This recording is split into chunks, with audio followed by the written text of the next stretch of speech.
அடுத்தது இன்னொரு விஷயம் என்னென்றால், இப்போ இயேசு கிறிஸ்துவுடைய நாமம் நான் சொல்கிறேன் தானே.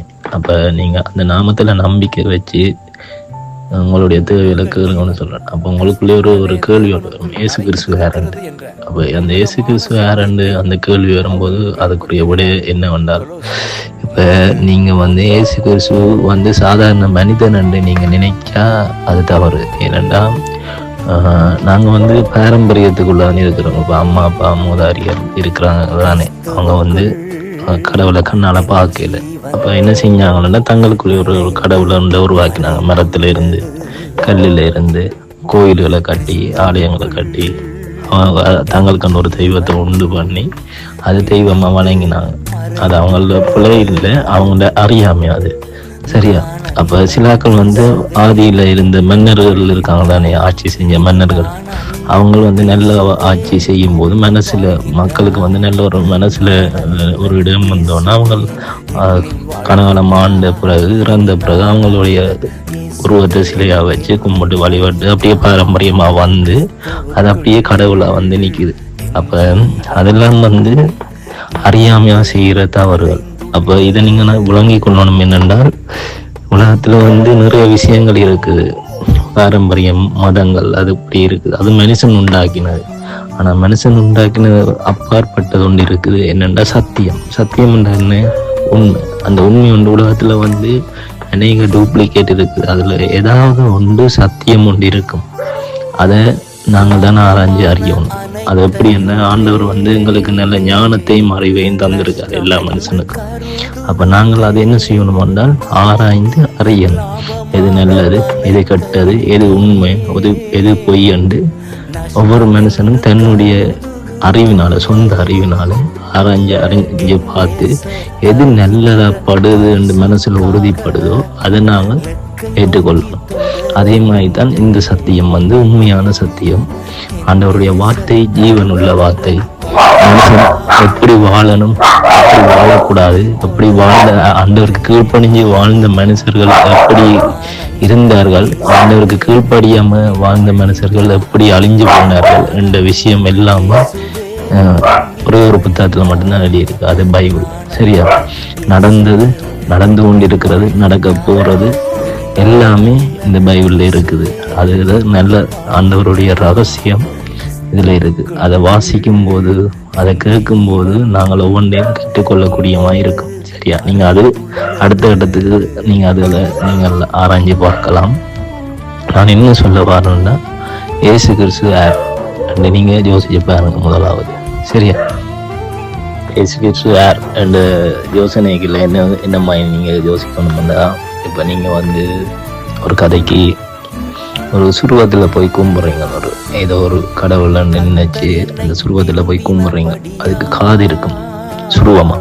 சரியா? ஒரு சிலையில் காது இருக்குது, கண் இருக்குது, சரியா, வாய் இருக்குது, சரியா, எல்லாத்தையும் அந்த சுருவத்தில் அமைச்சிருப்பாங்க. அதில் போய் அதுக்கு முன்னால் போய் நின்று நீங்கள் கும்பிட்றீங்க, உங்களுடைய தேவைகளை அதுக்கு முன்னால் சொல்கிறீங்க. சரியா? அதே மாதிரி இப்போ இயேசு கிறிஸ்துவானவர்கிட்ட அப்படி இல்லை, அவருக்கு உருவம் இல்லை. சரியா? அவர் அவர்கிட்ட நாங்கள் ஒரு மனதோட மனசில் இருந்து அவர்கிட்ட எங்களுடைய தேவையில சொல்லிக்க அவர் காது கொடுத்து கேட்குறார். சரியா? அதே மாதிரி நாங்கள் கஷ்டப்படும் போது, வேதனைப்படும் போது, சந்தோஷமா இருக்கும் போது, என்னவா இருக்கணும், என்னென்ன காரியங்கள் நடக்குதோ, நாங்கள் பாவம் செய்யும் போதோ சரி, இல்லாட்டி நன்மை செய்யும் போதோ சரி, நாங்கள் என்ன கிரியைகள் செய்கிறோமோ எல்லாத்தையும் அவர்கிட்ட கண்கள் பார்க்கும்.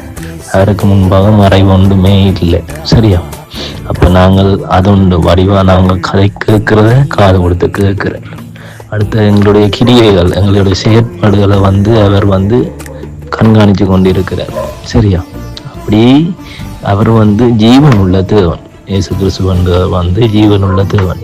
அப்போ அவர் நிமித்தம் அவரை நாங்கள் அறிஞ்சு அவர் தான் மெய்யான தேவன் என்று நாங்கள் அவரிடத்தை எங்களுடைய தேவைகளை சொல்லும்போது, எங்களுடைய பிரச்சனைகளை சொல்லும்போது, எங்களுடைய வியாதிகளை குணமாக்குங்கன்னு சொல்லும்போது அவர் அதை காது கொடுத்து கேட்டு அதை நிறைவேற்றுற தேவனாக இருக்கிறார். அந்த ஒரு சத்தியத்தை நீங்கள் அறியணும் முதலாவது.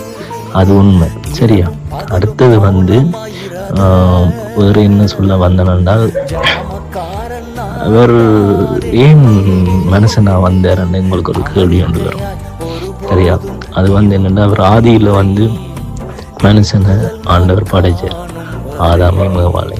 அப்போ அதுக்கு பிறகு மனுஷனை சுயமா சிந்திக்கக்கூடிய ஒரு இதெல்லாம் விட்டவர், என்னன்னு சொல்றது, கொண்டோலுக்குள்ள வச்சிருக்கு, சுயமா சிந்திக்கக்கூடிய ஒரு அறிவோட தான் மனுஷனை படைச்சார். அவன் என்னென்றால் ஆண்டவருடைய வார்த்தைக்கு கீழ்ப்படியாமல் அந்த மனுஷன் பாவத்துக்குள்ள வந்தோடனே மனுஷன் என்ன நடந்தான்னா, பாவத்துகள் விழுந்து பரிசுத்தத்தை இழந்து அவன் அசுத்தமான காரியங்களுக்குள்ள வந்துட்டான். இப்ப ஜீவனின் பெருமை, சுய இச்சை, கண்களின் இச்சை, பொருளாசை, அப்படி இப்படின்னு நிறைய பாவம் அவன் இருதயத்துக்குள்ள வந்தோடனே கடவுளுக்கும் எங்களுக்கும் இருக்கிற உறவு அதில் குழந்தை. ஏன்னா கடவுள் பரிசுத்தமானவர். அப்ப அவர் பரிசுத்தமான தேவன் அசுத்தத்தை வெறுக்கிறார். அப்ப அவர் அதனால கடவுளுக்கும் மனுஷனுக்கும் இருக்கிற உறவு பிரிஞ்சிட்டு, அதனால அவர் நிறைய நேரங்கள் அவர் தண்டிச்சு பார்த்தாரு, விரட்டி பார்த்தாரு, அற்புதங்களை செய்து பார்த்தாரு. மனுஷன் திருந்துற மாதிரி இல்லை. கடைசியில தன்னைத்தானியே ஒப்பு கொடுத்தாரு. மனுஷன் அன்பை வெளிப்படுத்தினார், தன்னுடைய அன்பை வெளிப்படுத்தினார். என்னதுக்காண்டி? மனுஷன் மேல வச்சிருந்த அன்பை. சரியா? அவர் மனுஷன் போல செஞ்சிட்டான்னு கை கழுவி விடையில அந்த மனுஷனை. அவனுடைய ஆத்மா மீட்டு அந்த ஆத்மா நரகத்துக்கு போகக்கூடாதுன்றதுக்காண்டி தன்னுடைய ஜீவனையே கொடுத்தார். தூதனையும் தன்னுடைய வேலைக்காரனையும் அனுப்பல அவர். ஏனென்றா அனுப்பினா அதுல அன்பு இருக்காது, வேறு ஒருத்தனை அனுப்பினா. அதனால தன்னைத்தானே ஒப்புக்கொண்டு தானே மனுஷனா 100% கடவுளா இருந்தவர் 100% மனுஷனாகவும் இருந்தார். நீங்க வடிவா யோசிச்சு பாருங்க. அவர் 100% மனுஷனா இருந்தாரு. அடிச்சா நோவும், திட்டினா வலிக்கும். அந்த மாதிரி இப்ப உங்களுக்கு எல்லாம் ஒருத்தர் அடிச்சா உங்களுக்கு வலிக்கும் தானே, அந்த வலியை அனுபவிச்சாரு. அதே மாதிரி ஒரு மனசு நூறமாய் ஒரு மனுஷனுக்கு திட்டும் போது, உங்களுக்கு யாராவது திட்டினா உங்க மனசு எப்படி வலிக்கும், அதே மாதிரி அவருக்கும் நிறைய பேர் திட்டினாங்க, அவமானப்படுத்தினாங்க. அப்பயும் எங்களை அவரும் கவலைப்பட்டு வேதனைப்பட்டவர். சரியா? இதெல்லாம் செய்து மனுஷனை அடிச்சு அவரை கொண்டாங்க. அவர் சிலுவையில் அறையணும் இருக்கு. இந்த பூமியில ரத்தம் சிந்தினாத்தான் மனிதனுடைய பாவம் மன்னிக்கப்படும் என்றதுக்காண்டி தன்னுடைய சொந்த ரத்தத்தை கடைசி துளி வெளியேறும் மட்டும் இந்த பூமியில அவற்றை சரீரம் பிக்கப்பட்டது. அதெல்லாம் எங்களுடைய பாவங்கள் மீறுதலை காண்டித்தான். நாங்கள் எங்களுடைய பாவங்கள் மீறுதல்களை எங்களுக்கு வர வேண்டிய தண்டனையில அவர் இந்த பூமியில மனுஷனை ஏற்றுக்கொண்டார்.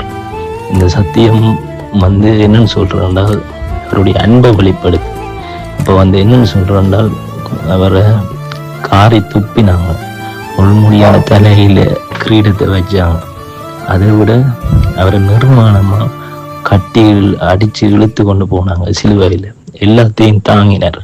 ஆனா அவர் நினைச்சிருந்தால் ஒரு நிமிஷத்துல அவ்வளவு பேரையும் சாம்பலாக்கி இருக்கலாம். ஏனாக்கில் என்றா அதை முடிச்சாதான் மனுஷனுக்கு பாவ மன்னிப்பு கிடைக்கும். அப்ப அதனால தன்னுடைய கடவுள் என்ற வல்லமையை அந்த இடத்துல பயன்படுத்தாமல் தன்னுடைய அன்பு அந்த வெளிப்படுத்தி தன்னுடைய ஜீவனை கொடுத்து 3ஆம் நாள் உயிரோடு எழுந்து எங்களை மீட்டு கொண்டிருக்கிறார். அப்ப நாங்கள் பிறக்கவே இல்லை. 2025 வருஷத்துக்கு முதல் நாங்கள் பிறக்கவே இல்லை. ஆனா என்ன சொல்ல வரேன்னா, நாங்கள் பிறக்க முதலே நாங்கள் செய்ய போற தவறுக்காண்டியும் மீறுதலுக்காண்டியும் அதுக்குரிய தண்டனையை நாங்கள் பிறக்க முதலே எங்களுடைய தண்டனையை அவர் ஏற்றுக்கொண்டார். அப்ப அந்த சத்தியம் ஒருத்தருக்கும் தெரியாம இருக்கு, அந்த அன்பு ஒருத்தருக்கும் தெரியாம இருக்கு. அவர் அறிஞ்ச ஜனங்கள் இன்றைக்கு திரும்பி வாழ்றதுக்கு காரணம் அவர் வெறுத்தினதாலேயோ அற்புதம் செஞ்சதாலேயோ இல்லை, அவருடைய அன்பு அந்த இடத்தை வெளிப்பட்டதை உணர்ந்ததால. நான் உணர்ந்தேன். அதனாலதான் நான் இப்போ இப்படி இருக்கிறேன். ஓரளவா 100% இல்லாட்டியும் ஓரளவாது திருந்தி இருக்கிறேன். மனச்சாட்சிக்கு எதுவா மற்றவர்களுக்கு நன்மை செய்யணும், உதவி செய்யணும், மற்றவர்கள சூழ்நிலை புரிஞ்சு நடக்கணும், கடவுளுடைய வார்த்தைக்கு கீழ்ப்படுகிறது, கடவுளுடைய வார்த்தைக்கு பயம், அன்பு எல்லாம். என்னன்னு சொல்ற, ஒரு பிள்ளை செஞ்சாலே அந்த அன்பு தான் எனக்கு முன்னு நீங்க வாழ எனக்காண்டி அந்த ரத்தம் சிந்தினவாரு. அப்ப நான் இப்படி பிள்ளை செய்யும் பொழுது அவர்கிட்ட மனம் எப்படி இருக்குமான்னு ஒரு யோசனை ஒன்று வரும். அதெல்லாம் நான் திருந்தினேன். அப்போ அந்த அன்பு நாங்கள் அறியும் போது எங்களுக்குள்ள ஒரு அற்புதம் நடக்கும். நாங்கள் மனம் திரும்புவோம். அவருக்கு ஏற்ற பிள்ளைகளாக பரிசுத்த பிள்ளைகளாக நாங்கள் மாறுவோம். இதுதான் உண்மையான சத்தியம். இதுதான் பைபிளில் இருக்கு. இது ஒருத்தருக்கும் தெரியாது. அநேக பேருக்கு சொன்னா இது வேடிக்கையா நினைப்பாங்க, மதம் மாத்திரம் நினைப்பாங்க. ஆனா அது அப்படி இல்லை. சரியா? உனக்கு நான் இதை பர்சனலா தான் சொல்றேன். ஆண்டவர் உணர்த்தினதால. இது பிரசன்னா பேசினது இல்லை. ஆண்டவர் என் மூலமா உணர்த்தி உன்னோட ஏசப்பா தான் பேசி கொண்டிருக்கிறார் இப்ப. சரியா?